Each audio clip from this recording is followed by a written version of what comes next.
भगवान कुकुर को सृष्टि कले एवं कहिले तुमे द्वार मुहरे ठिया होई आसुथिबा जाउथिबा लोकंक उपरे भुकिब। एथिपाई मु तुमको 20 वर्ष आयुष देउछि। किंतु कुकुर कहिला प्रभु केवल भुकिबा पई एते वर्ष मते केवल 10 वर्ष दरकार। द्वितीय दिन भगवान मांकड़ को सृष्टि कले एवं कहिले तुमे लोकंकर मनोरंजन करिवो, नाना प्रकार खेल देखाइबो एवं समस्तंकु हसाइबो।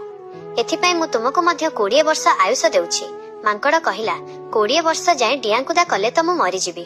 प्रभु मते केवल 10 वर्ष दियंतु। तृतीय दिन भगवान गाई को सृष्टि कले एवं कहिले तुमे चासी सहित बिलरे परिश्रम करिवो एवं निजर अमृत भଳି क्षीर समस्तंकर पालन करिवो।